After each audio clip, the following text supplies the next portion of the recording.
اعوذ باللہ من الشیطان الرجیم بسم اللہ الرحمن الرحیم الحمدللہ والصلاة علیہ اما بعد بسم اللہ الرحمن الرحیم اللہم صلی علی محمد وعلی محمد وعجل فرجہم۔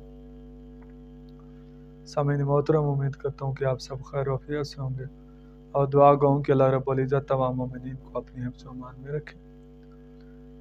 سامعین محترم، سب سے پہلے تو حمد ہے اس پروردگار کی جس نے ہمیں انسان بنایا اور انسان بنانے کے بعد محمد و آل محمد کا محب بنایا۔ سامعین محترم، آج حاضر خدمت ہوا ہوں تو ایک ذاکر ہے، حقیقت میں تو وہ ذاکرین کی بھی توہین کرواتا ہے۔ جو حقیقی ذاکرین ہیں وہ ہمارے لیے قابل عزت ہے، قابل احترام ہے۔ اللہ ان کی زندگی دراز فرمائے اور ان کا سایہ قوم پر قائم و دائم رہے۔ ہم پہ لوگ اکثر اشکالات کرتے ہیں کہ آپ ذاکرین کے خلاف بولتے ہیں، تو یہ بولنا اچھا نہیں ہے، آپ غلط کرتے ہیں، یہ ہے وہ ہے۔ تو حالانکہ آپ سمجھیں اگر تو ہم نے کبھی بھی کسی ذاکر کی توہین نہیں کی، نہ ہی کسی ذاکر کے خلاف بولا ہے۔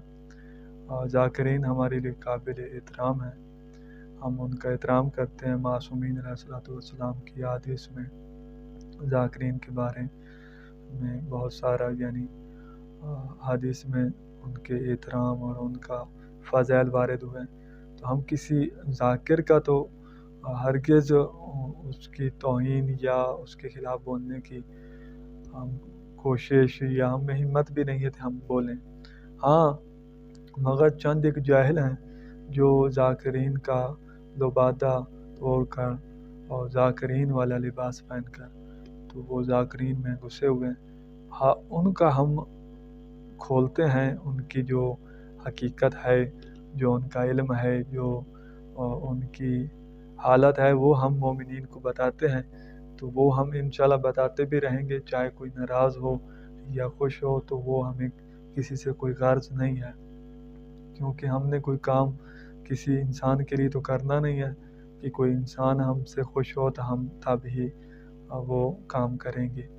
تو آج جس میں ذاکر کو آپ کو سنانا چاہتا ہوں، وہ آپ نے تقریباً نام سب سنا ہوا ہوگا، اس کا نام ہے عطا حسین کاظمی۔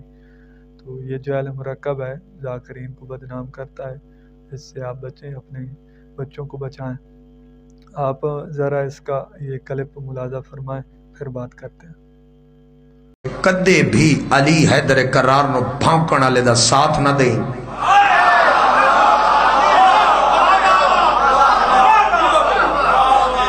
کیوں آکھے ہے انہاں دے شہزادہ 4 سال دا شہزادہ بھی ٹرے تے اللہ نظر آوندا، ہاتھ چڑھ توحید توحید توحید توحید توحید توحید کن پک گئے ساڈے سن دیاں دس دیاں مولوی دے دند گر گئے، اج تک آپ صاحب نو پتہ نہیں لگیا توحید کیا ہے۔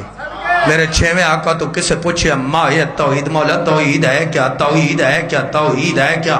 میرے آقا نے فرمایا خاموش، لا یمن التوحید الا الولایہ، فرمایا ساڑی ولایت تو علاوہ کوئی توحید نہیں۔ سامعین محترم، آپ نے کلپ ملاحظہ فرمایا، یہ اپنی جہالت بیان کر رہا ہے مومنین کے سامنے کہ توحید ان معصومین علیہ السلام کا جو 4 سال کا بچہ بھی اگر چلے تو توحید یعنی خدا نظر آتا ہے۔ تو اس طرح کے یہ جملے بول رہا ہے، جبکہ یہ بہت بڑا ظلم کر رہا ہے قوم کے ساتھ، قوم کے خاص ساتھ خیانت کر رہا ہے، اپنے آپ کے ساتھ حقیقت میں تو ظلم کر رہا ہے، کیونکہ شرک ایک ایسا گناہ ہے کہ جو ناقابل معافی گناہ ہے۔ اللہ تبارک و تعالیٰ قرآن مجید میں فرماتا ہے کہ میں سب گناہ تو معاف کر دوں گا مگر میں مشرک کو معاف نہیں کروں گا۔ تو یعنی بہت سخت شرک کے بارے میں معصومین علیہ السلام نے بھی اس کے بارے میں فرمایا ہے اور قرآن میں واضح حکم ہے۔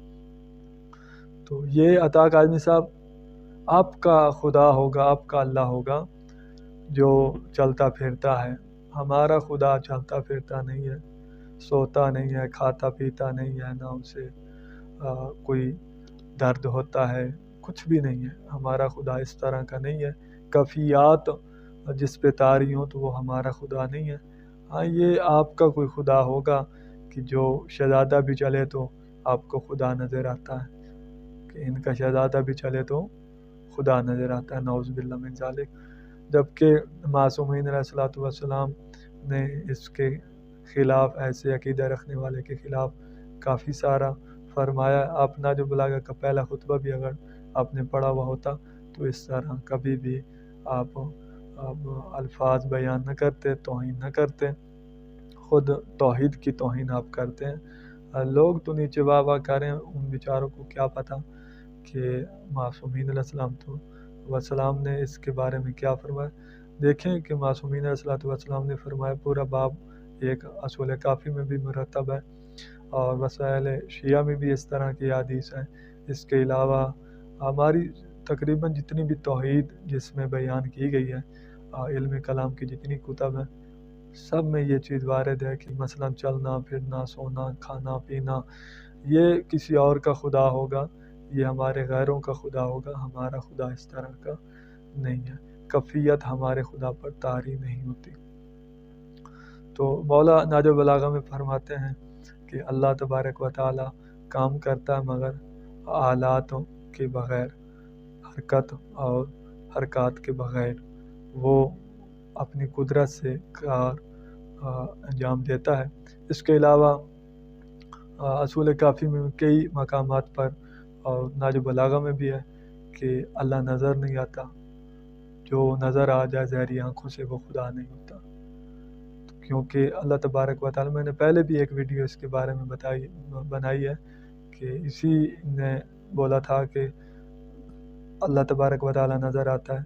معصومین علیہ السلام کو جس نے دیکھا وہی اس نے خدا کو دیکھا، وہی خدا ہے، اس طرح کا اس نے بولا تھا.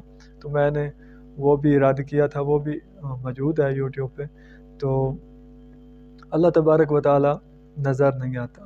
ہمارے سارے شیعہ علماء کا جو ہے یہی نظریہ رہا ہے.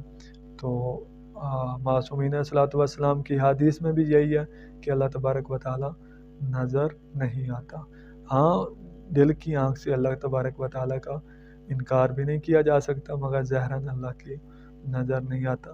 مولا اسلام نے نہج البلاغہ میں فرمایا کہ آنکھیں اسے دیکھ نہیں سکتی، دل کی آنکھ انکار نہیں کر سکتی، اور ہاتھ اسے چھو نہیں سکتے. یعنی اس طرح کے کئی فرامین موجود ہیں. خوب.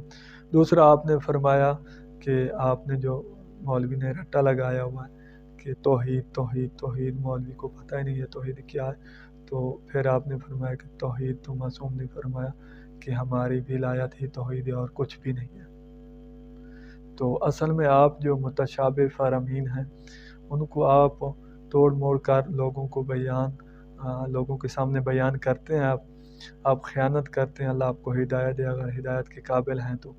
دیکھیں مومنین، ایک وقت ایسا بھی تھا کہ جب محمد و آل محمد ہی نہیں تھے تو کیا توحید نہیں تھی؟ کیا اللہ تعالیٰ کی ذات نہیں تھی؟ ایک وقت ایسا تھا، یہ تو سب مانتے ہیں کہ ایک وقت ایسا تھا کہ اللہ تعالیٰ فقط اور فقط اللہ تعالیٰ کی ذات تھی جو ہمیشہ سے ہمیشہ رہے گا. اور ایک وقت ایسا بھی ہوگا کہ جو دنیا پہ کچھ بھی نہیں ہوگا، فقط اللہ کی ذات ہوگی.